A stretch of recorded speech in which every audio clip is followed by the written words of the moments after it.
What's going on, Sagittarius? Welcome to your weekly forecast for the week of July 6th through the 12th. Hope you had a great weekend, eclipse, 4th. Hope you celebrated or didn't celebrate. Whatever you did, I hope you had a great time. And let's just jump right into your weekly forecast. You just came off that big eclipse in your second house, so I think there's just this big shift in your values and this self-love and what physical things in life are really going to take you to that next level. And I think there was a big shift there, and Saturn was like, you're going to figure this out, as he retrograded back in also. Excuse me, just drank some water before this video. You do have Venus here in your 7th house picking up her pace, so that's really good because I think your values and that beauty that you can find in the balance of life and in your relationships is really going to start moving forward to where if you felt kind of stuck in these areas, well, you're getting that clarity now with that feminine energy picking up, and you're just starting to understand more about those things and see the beauty in the balance of life. And it is making a sextile here too, Mars and Chiron. You know, as Mars and Chiron come into this conjunction, I think there's a lot of healing in just like really being yourself and finding that inner love and that childlike spirit. And Mars is going to give you the passion to go do that. And that's also going to help you with relationships. You know, when you find that self-love and do that healing within yourself, it really does help you find that balance in relationships, because when you have that self-love for yourself, it's much easier to love another. It's very important to love yourself to love another. You know, we can fake it and pretend to give love, but if you don't really love and value yourself, then it's really hard to find that balance in a relationship that works. And I think you're getting a lot of drive and clarity in that this week, especially in using that towards this yod to your 12th house. Like being able to find that balance in life and find that drive in your healing is really going to take you to this really divine place of like a deeper spirituality, because when you do go inside and value yourself more and love yourself more and express, like, you know, we really did come here to have a good time, and I know it doesn't feel like that sometimes because we're stuck in this matrix, but sometimes those little things in life, that little bit of fun and drive can really heal, and they can bring you balance, and that's where it's going to take you to this like really divine place in life. You know, White Moon Selena is our divine path, and in the 12th house is, you know, the house of the divine, or it's the house of destruction and endings. But such a positive, you know, can't really call it a planet or an asteroid. It is just a mathematic equation, just like Black Moon Lilith, but I still think they are very important aspects. That's why I put them on my chart. And I think White Moon Selena is really taking us towards our divine path, and your divine path is to just be divine and find that balance in life and what you value in that love, and it's going to take you to this beautiful place this week. Also, on top of that, we do have Neptune making a trine to the Sun and also a sextile to Jupiter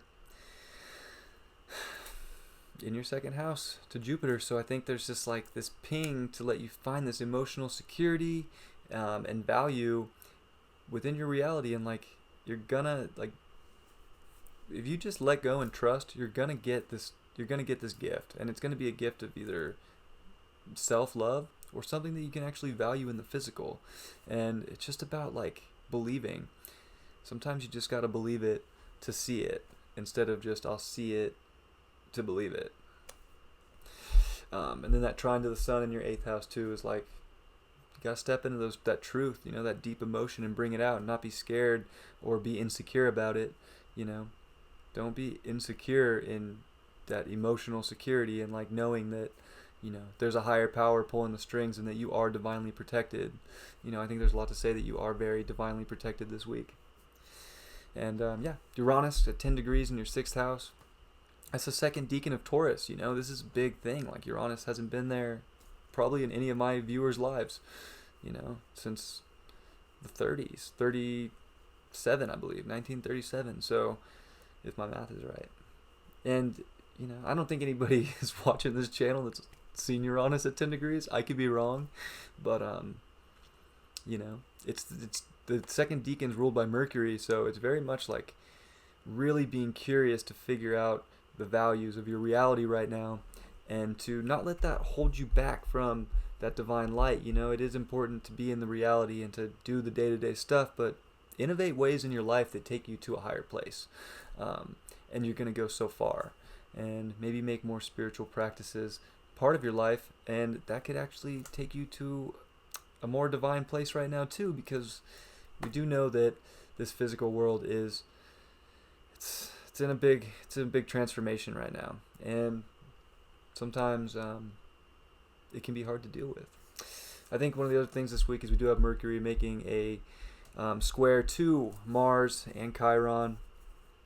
So it might feel like you just aren't able to express those deep emotions and that deep truth, or that you don't feel like, you're able to express that deep love and deep healing that you've done with yourself. But you got to just go to that divine place and step back and know that whatever does come to your mind that tries to hold you back, like that's just part of the illusion. Like you are a very powerful, sovereign being, and you can get to whatever light you desire in life. Let's look at your card for the week. Temperance reversed. Yeah, don't be scared of the balance. Like Venus is picking up in your 7th house. Like I think you're really going to be able to find that balance. And you might have been off balance for a while, but this is the week that you can turn it around. You can turn it around. You just have to trust in something that's bigger than the reality. And I think there's going to be such a, with Uranus here in your 6th house, there's going to be a lot coming in your day-to-day life that's going to try and take you out of balance. But again, if you come in and find that emotional security and that deep love within and go to a higher place spiritually, you're not gonna have any problems finding the balance of life and the purity of life. So I love you, Sag. I hope you guys enjoyed this video, and I'll see you next time. Take care. Have a great week.